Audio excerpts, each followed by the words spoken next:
پەرەسەندنی بزوتنەوەی داواکاری تەوەر لەسەر بەستێنی شۆڕشی ژن ژیان ئازادی. ئەوەی لە دووخولی شانۆی هەڵبژاردننی سەرۆکۆماریدا شاهدی بووین دەتوانرێت لە لایەنی جۆرا و جۆرەوە شیکاری بۆ بکرێت. بایکوتی لێبڕاوانەی ئەم گاڵتەجاڕە لەلایەن خەڵکەوە بەبێ گرنگیدان بە حوزوری فریوکارانەی ڕفۆرمخوازانی حکوومەتی بێگومان خۆی لە خۆیدا سەرکەوتنێک بوو. تەنانەت ئەو دەنگانەیش کە بە قازانجی کاندیدی ڕفۆرمخوازانی حکوومەت خرایە ناو سندوقەکانی دەنگدانەوە هەرچەندە ئاوێتە بوون بە خۆشباوەڕیەکی زیان بەخش، بەڵام لە هەمان کاتدا هەڵگری جۆرێک لە مۆرکی نفرەت و بێزاری بوون بەرامبەر بە خامنەی و دارودەستەکەی. بەڵام لەلایەکی ترەوە تەواوی پرۆسەی ئەم بەناو هەڵبژاردنە هەر لە کوژرانی ڕئیسیەوە بگرە هەتا دانانی مەسعود پزیشکیان لە جێگای ئەو نیشانەی قوڵتر بوونەوەی هەرچی زیاتری قەیرانی سیاسیە لە ناو چوارچێوەی ئەوەی کە بە بازنەی بەرتەسکی دەسەڵات ناو دەبرێت. ئەوەی کە دەستگای ڕێبەری لەلایەکەوە نزیکترین دۆست و نزیکانی تا دوێنەی خۆی لە خۆی دوور دەخاتەوە و شیاوبوونیان ڕەت دەکاتەوە و بە ئاراستەی یەکدەستبوونی دەسەڵات هەنگاو دەنێت، بەجارێک استراتیژی خۆی گوم دەکات و بۆ پێشگرتن لە نەقومبوون پەنا دەباتە بەر بە لە میشکاوی ئەو ڕفۆرمخوازانەی کە هەر خۆی لە دەسەڵات دووری خستبوونەوە دیارترین نیشانەی ئەم قەیرانەیە. ئەمڕۆ کۆماری ئیسلامی لە زۆر ڕووەوە لەژێر گوشاری بێوێنەدایە. فاکتەرەکانی وەکو پەرەسەندنی ناڕەزایەتی گشتی، داڕەمانی ئابووری، لە ناوچوونی ژینگە، داخرانی یەک لە دوای یەکی ناوەندەکانی بەرهەمهێنان، گەندەڵی بەربڵاو، بەرتەسکبوونەوەی بازنەی دەسەڵات و هەڵوەرینی بەرچاوی ئاستە باڵاکانی ڕژیم، پەرەسەندنی گژیەکانی لەگەڵ ئەمریکا و دەوڵەتەکانی ڕۆژاوا و هەروەها کەمبوونی بەرچاوی کاریگەری و دەسەڵاتی لە ناوچەکە کۆماری ئیسلامیان خستووەتە دژوارترین هەلومەرجی ژیانی خۆیەوە. لەوەها هەلومەرجێکدا زەمینەی بابەتی بەهێز خولقاوە بۆ گەشە و پەرەسەندنی بزوتنەوەی داواکاری تەوەر. کۆمەلگای ئێران لە ماوەی چواردەی ڕابردوودا گۆڕانکاری کۆمەڵایەتی بەربڵاوی بەخۆیەوە بینیوە. ڕژیمی ئیسلامی نەیتوانیوە ڕێو شوێن و شێوازەکانی ژیانی خوازراوی خۆی بەسەر ئەم کۆمەلگایەدا بسەپێنێت. شێوازی ژیانی خەڵک گۆڕاوە. ماهوارە، ئینتەرنێت، تۆڕە کۆمەڵایەتیەکان، موسیقا و هیتر هاتوونەتە ناو بوارە جۆرا و جۆرەکانی ژیانی خەڵکەوە. ڕێگا بۆ چوونی ژنان بۆ ناو یاریگا و مەیدانەکانی وەرزش کراوەتەوە. ئاین بە شێوەیەکی بەرچاو بەتایبەت لە نێو گەنجاندا کەمڕەنگ بووەتەوە و مزگەوتەکان لە ڕەونەق کەوتون. فەرهەنگ و هونەر لە بوارە جۆرا و جۆرەکانی وەکو موسیقا، ئەدەب و سینما چوارچێوەی کۆنترۆڵ و سانسۆر و ئایدۆلۆژیای ڕژیمیان تێکشکاندووە. پێکهاتی کۆمەڵایەتی کۆمەلگای ئێرانیش گۆڕانکاری بەسەردا هاتووە.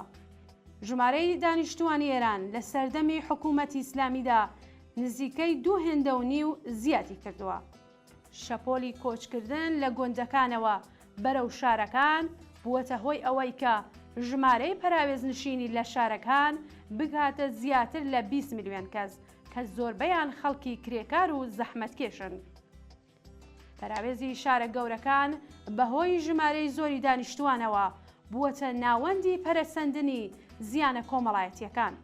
بەڵام لە بەرامبەر ئەم گۆڕانکاریە بەرچاوە کۆمەڵایەتیەدا پێکهاتە سیاسی، ئایدۆلۆژی و یاساییەکانی ڕژیم لەوانە یاسای بنەڕەتی، شۆرای نیگەهبان، تۆڕی ئیمام جومعەکان وەکو بانگەشەکارانی ڕژیم و ناوەرۆکی تەبلیغاتەکانیان و باندی گەندەڵ و سەرکوتگەری سپای پاسداران و بەو هێز و دەسەڵاتە نیزامیە بەربڵاو و دەستگرتن بەسەر هەموو بوارە ئابوووریەکاندا وەکو پاڵپشتی سەرەکی ئەودام و دەستگایانە هیچ گۆڕانکاریەکیان بەسەردا نەهاتووە. ئەم جیاوازیە وای کردووە کە ڕۆژ بە ڕۆژ دەسەڵاتداریەتی ڕژیمی ئیسلامی بەسەر کۆمەلگایەکی لەم چەشنەدا دژوارتر بێت.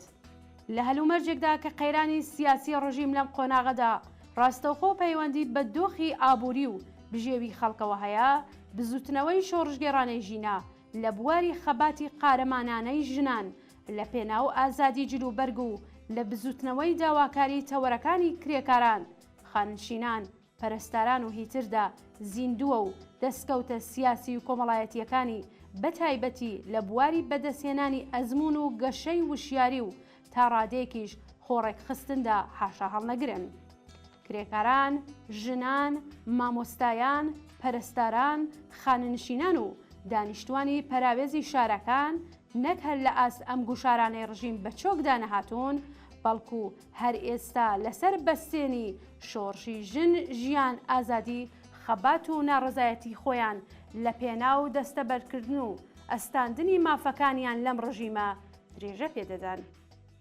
جەماوەرێکە لە ژێر گوشارەکانی بژێوی ژیاندا وەگیان هاتوون، هیچ ڕێگایەکی تریان نییە جگە لەوەی کە پێویستە بۆ دەربازبوون لەو دۆزەخەی کە ڕژیمی ئیسلامی دروستی کردووە قۆڵی همەتی لێ هەڵبماڵن و لێبڕاوانەتر لە هەمیشە نەبەردی چارەنووسسازی خۆیان لە هەموو بوارەکاندا لە دژی سەبەبکاران و خوڵقێنەرانی ئەم هەژاری و نەهامەتیانە بەرەو پێش ببەن.